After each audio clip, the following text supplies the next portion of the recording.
ચાલુ છે આપણે હવે વિદ્યુત ડાયપોલનું મહત્વ.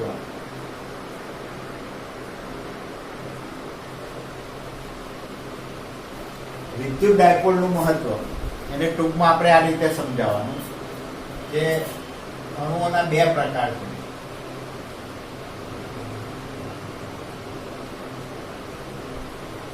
અધ્રુવીય અણુઓ અને ધ્રુવીય અણુઓ. શોર્ટમાં છે અધ્રુવીય અણુઓ. તો જે અણુઓમાં ધન અને ઋણ વિદ્યુતભારના કેન્દ્રો એકબીજા પર સંપાત થયેલા હોય, ચોટેલા હોય, ભેગા હોય, એને આપણે અધ્રુવીય અણુ કહેવાય. ધન અને ઋણ વિદ્યુતભારના કેન્દ્રો, ધન અને ઋણ વિદ્યુતભારના કેન્દ્રો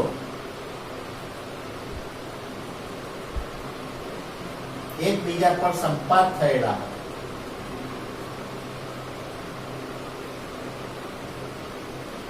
એને આપણે અધ્રુવીય અણુ કહેવાય. આમાં બે નામ તમારે યાદ રાખવાના છે, CH4 અને CO. મિથેન અને કાર્બન ડાયોક્સાઇડ આ અધ્રુવીય અણુના ઉદાહરણ છે. પણ આમાં એક ગુણધર્મ છે કે બાહ્ય વિદ્યુત ક્ષેત્ર લાગુ પાડો, બાહ્ય વિદ્યુત ક્ષેત્ર લાગુ પાડ્યું તો વિદ્યુત ડાયપોલ પ્રેરિત થાય, ઉત્પન્ન થાય. વિદ્યુત ડાયપોલ પ્રેરિત થાય, છૂટું પડે. કેમ કે આ ધ્રુવીય અણુ છે એમાં ધન ઋણ અને ચોટેલા છે, પણ બાહ્ય વિદ્યુત ક્ષેત્ર લાગુ પાડ્યું હોય તો ધન વીજભાર ક્ષેત્રની દિશામાં જાય અને ઋણ વીજભાર ક્ષેત્રની દિશામાં. ડાયપોલ પ્રેરિત ધન વીજભાર ઉપર ક્ષેત્રની દિશામાં બળ લાગે.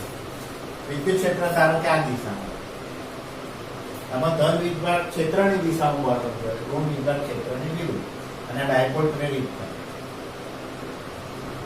અને ઋણથી ધન તરફ ડાયપોલ આવે. ધ્રુવીય અણુ તો ધન અને ઋણ વિજભારના કેન્દ્રો એકબીજા પર સંપાત ન થયેલા હોય. આવું સીધું યાદ રાખવાનું. વ્યાખ્યા છે ધન અને ઋણ વિજભારના કેન્દ્રો એકબીજા સાથે સંપાત ન થયેલા હોય, છૂટા હોય, તેને ધ્રુવીય અણુઓ કહેવાય. પાણીનો અણુ H2O એ ધ્રુવીય અણુ છે. આમાં બાહ્ય વિદ્યુત ક્ષેત્ર હોય કે ના હોય, ડાયપોલ મોમેન્ટ પ્રેરિત થયેલો છે. આની અંદર બાહ્ય વિદ્યુત ક્ષેત્ર હોય તો ડાયપોલ આવે. એટલે આ રીતે ધ્રુવીય અને અધ્રુવીય અણુઓ વિદ્યુત ક્ષેત્ર અને વિદ્યુત ક્ષેત્રની ગેરહાજરીમાં જુદા જુદા ગુણધર્મો ધરાવે અને એના જુદા જુદા ઉપયોગો હોય છે. આની અંદર આટલું આપણે કરવાનું.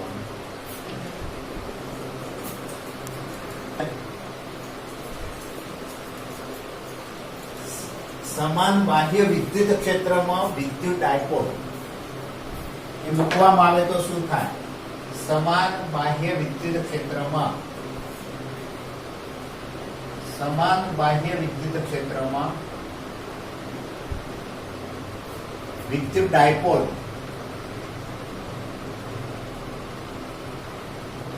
મૂકવામાં આવે તો તેના પર ટોર્ક લાગે. એ સમજાવવાનું. શબ્દો બહુ ધ્યાન રાખવાના. સમાન બાહ્ય વિદ્યુત ક્ષેત્રમાં વિદ્યુત ડાયપોલ મૂકવામાં આવે તો એના પર ટોર્ક લાગે અને શું પરિસ્થિતિ થાય આપણે વિચારીએ. તો સૌથી પહેલા ધારો કે સમાન બાહ્ય વિદ્યુત ક્ષેત્ર, અથવા આમ લઈ લો, વિદ્યુત ક્ષેત્ર આ દિશામાં, ધન વાય દિશા ધારી, વિદ્યુત ક્ષેત્રની દિશા આપણે ધારી. ધન વાય દિશામાં ધન વાય વિદ્યુત ક્ષેત્ર એટલે વિદ્યુત ક્ષેત્રની દિશા છે. હવે ડાયપોલ મૂકવો છે તો ડાયપોલની વ્યાખ્યા આપણને ખબર છે. આ માઇનસ ક્યુ અને આ પ્લસ ક્યુ. બરોબર, ધ્યાન રાખજો. માઇનસ ક્યુ અને પ્લસ ક્યુ, અને એ ડાયપોલ આ દિશામાં છે અને ડાયપોલ મોમેન્ટ એ આ દિશામાં આવશે. ઋણથી ધન તરફ ડાયપોલ મોમેન્ટની દિશા આવે, આપણને ખબર હોવી જોઈએ. અને આ ઉગમ બિંદુ ધારો, સરળ પડે ચોપડી કરતા. વિદ્યુત ક્ષેત્ર અને ડાયપોલ મોમેન્ટ વચ્ચેનો ખૂણો થીટા છે. એટલે પી અને ઈ વચ્ચેનો ખૂણો થીટા. આ સમજાવો. હવે વિદ્યુત ક્ષેત્રમાં ડાયપોલ મૂકવામાં આવે તો નિયમ એવું કહે છે કે ધન વીજભાર ઉપર વિદ્યુત ક્ષેત્રની દિશામાં બળ લાગે એટલે બળની દિશા થશે એને F = Q કહેવાય. મૂલ્યમાં Q કહેવાય, દિશા તરીકે બળ આ દિશામાં. ક્ષેત્રની દિશામાં ધન વીજભાર પર બળ લાગે એ ખબર રાખવી પડે. ઋણ વીજભાર ઉપર ક્ષેત્રની વિરુદ્ધ દિશામાં બળ લાગે એટલે બળ આ દિશામાં લાગશે.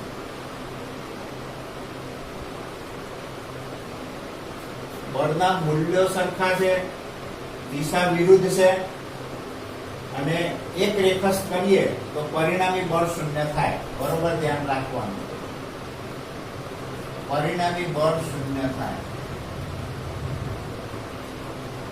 બળ આ ધન વીજભાર ઉપર બળ અને ઋણ વીજભાર પર બળ સરખા વિરુદ્ધ લાગે પણ બે વચ્ચે અંતર છે, એક જ બિંદુ પર લાગતા નથી એટલે આવા બળો ટોર્ક ઉત્પન્ન કરે. અને એ પરિસ્થિતિમાં ટોર્ક ઉગમ બિંદુ પર આધાર રાખે નહીં. એટલે આપણે ટોર્કની વ્યાખ્યા 11મા ધોરણમાં ભણ્યા છે કે ટોર્ક એટલે એક બળનું મૂલ્ય સાદો ગુણાકાર બે બળો વચ્ચેનું લંબંતર. વ્યાખ્યા બરોબર યાદ રાખવાની. ટોર્કની વ્યાખ્યા છે કે બે બળમાંથી કોઈ પણ એક બળનું મૂલ્ય લેવાનું અને જે બે બળો હોય એની વચ્ચેનું લંબ અંતર. તો બળનું મૂલ્ય Q થશે અને આકૃતિની ભૂમિતિ પરથી કાઢીએ તો બે બળો વચ્ચેનું લંબ અંતર 2a sin θ થાય. નાને 2a Q e sin θ અત્યારે સીધું લઈ લો, બે બળો વચ્ચેનું લંબ અંતર a sin θ એ ગણી શકાય. અને P તરીકે ઓળખીએ. 2a Q એટલે ડાયપોલ મોમેન્ટ. અને ટોર્કને સદિશ સ્વરૂપમાં લઈએ. P ક્રોસ ક્રોસ ગુણાકાર આવે તો sin θ આવે, ડોટ ગુણાકાર આવે તો cos θ આવે. એ આપણને ખબર છે. a ક્રોસ b તે b sin θ n કેરેટ આવે. તો એ સદિશ સ્વરૂપમાં લખવો હોય તો ટોર્ક = P ક્રોસ. આ P ક્રોસ એની દિશા એટલે P થી તરફ જવાનું. P ની દિશા છે, B ની દિશા છે તો P થી તરફ આમ જવાનું. તો P ક્રોસ એટલે ડાયરેક્શન થશે આ વિષમગળી દિશા અને આ સમતલને લંબ જમણા હાથનો સ્ક્રૂ મૂકવાનો. બરોબર ધ્યાન રાખજો. P ક્રોસ એની દિશા એટલે P અને E જોવાના, P થી તરફ જવાનું એટલે વિષમગળી દિશા થઈ અને વિષમગળી દિશામાં સમતલને લંબ સ્ક્રૂ મૂકવાનું. એને વિષમગળી દિશામાં ફેરવો એટલે સ્ક્રૂની અણી બહાર આવે એટલે ટોર્કની દિશા બહાર તરફની છે. આ પરિસ્થિતિ ધ્યાન. હવે જો બે ખાસ કિસ્સા લેવાના છે.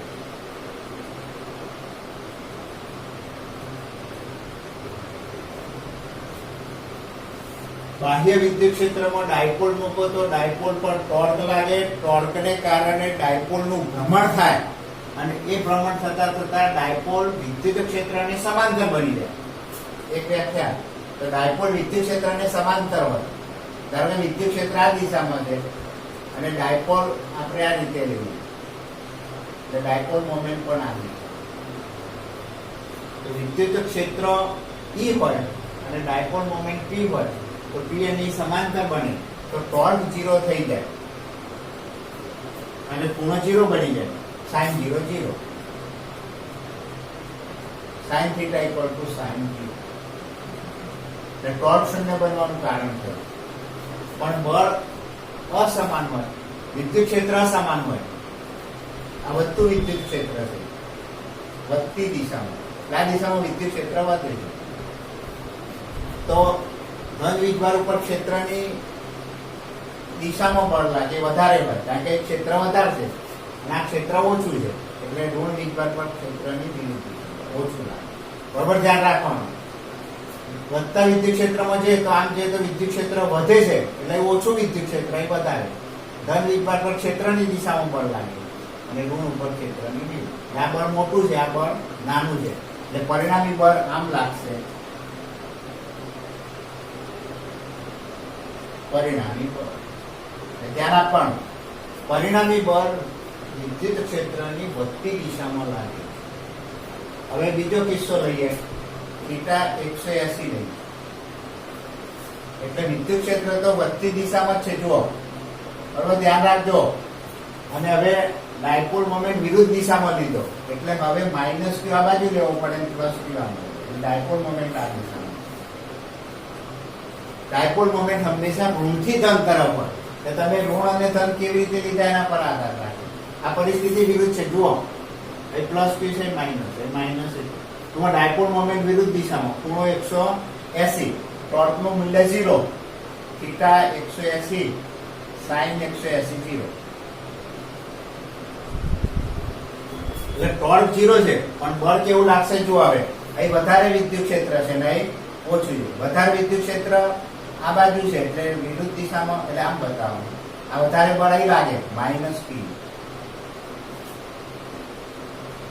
અને પ્લસ છે ત્યાં વિદ્યુત ક્ષેત્ર ઓછું છે એટલે વિદ્યુત ક્ષેત્રની દિશામાં બળ લાગે, આમ લેવાનું. પછી આ બળ મોટું છે, આ બળ નાનું, પણ બંને વિરુદ્ધ છે.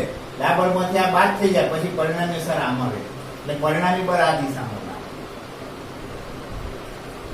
પરિણામી બળ ક્યાં લાગ્યું?